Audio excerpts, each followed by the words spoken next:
Oke, kali ini kita bakal bedah salah satu narasi paling kuat dan paling berpengaruh dalam sejarah umat manusia, kisah penyaliban.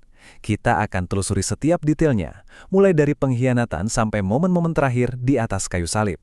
Cerita kita ini unik, mulainya bukan dari ruang sidang atau medan perang, tapi dari konsekuensi sebuah transaksi, 30 keping perak. Angka ini, 30 keping perak, jadi pemicu dari semua peristiwa tragis yang akan terjadi selanjutnya. Jadi, setelah para imam kepala sepakat bahwa Yesus harus mati, fokus cerita kita pindah ke Yudas, orang yang menyerahkannya. Dan disinilah drama batin yang luar biasa hebatnya dimulai. Panik, Yudas berusaha mati-matian buat membatalkan perbuatannya. Dia datang lagi ke para imam yang membayarnya dan mengaku, "Aku udah dosa, aku menyerahkan darah orang yang gak bersalah." Dia bener-bener pengen memutar balik waktu.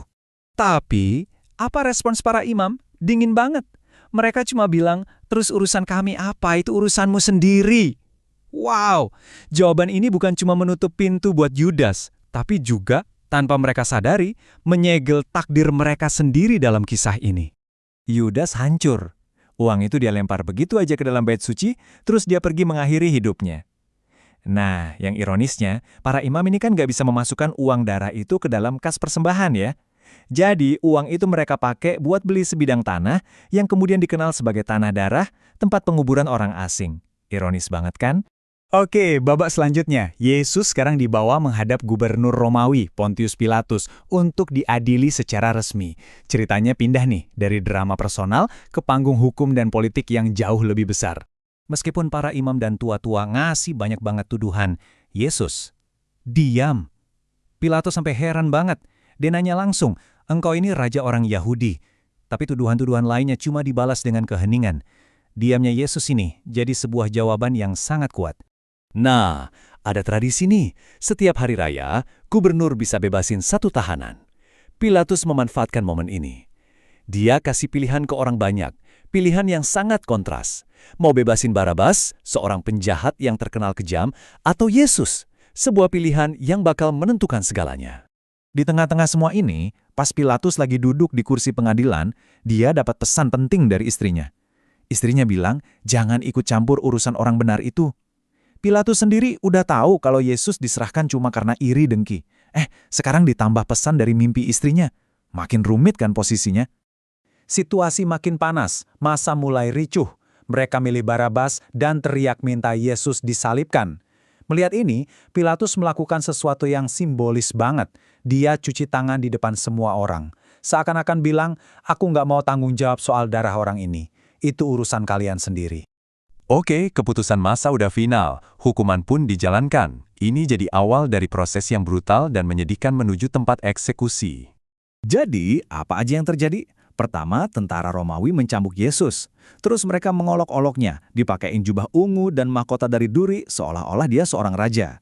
Setelah itu dia dipaksa memikul salibnya sendiri dengan dibantu oleh seorang pria bernama Simon menuju lokasi eksekusi.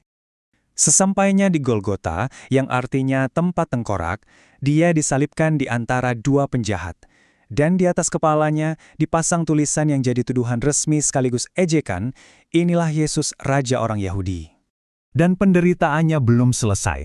Hinaan datang dari semua arah. Orang yang lewat, para imam, bahkan salah satu penjahat yang disalib di sampingnya, semuanya mengejek. Mereka menantangnya, kalau kamu memang anak Allah, coba selamatkan dirimu sendiri.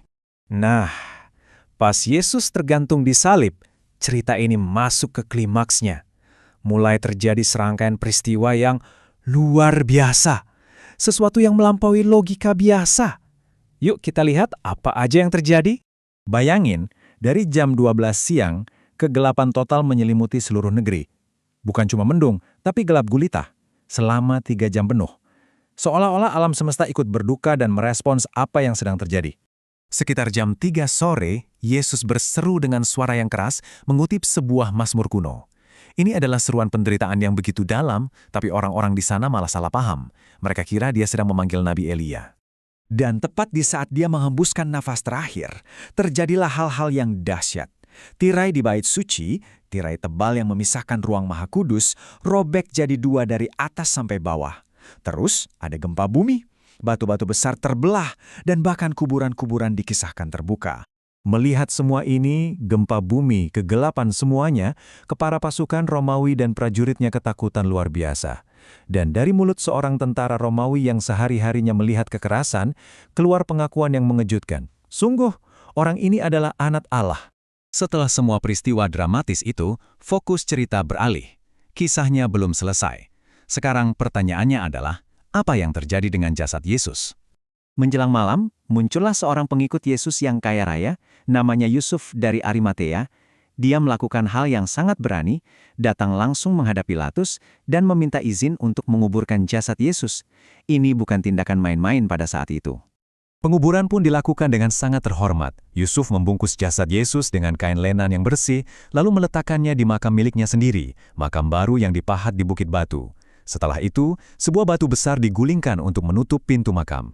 Dan beberapa perempuan, termasuk Maria Magdalena, menyaksikan semua ini dari jauh. Tapi ceritanya belum selesai loh. Besoknya, para imam kepala datang lagi ke Pilatus. Mereka masih aja takut. Mereka khawatir murid-muridnya akan mencuri jasad itu, terus bilang kalau dia sudah bangkit. Kata mereka, penyesatan yang terakhir ini bakal lebih parah dari yang pertama.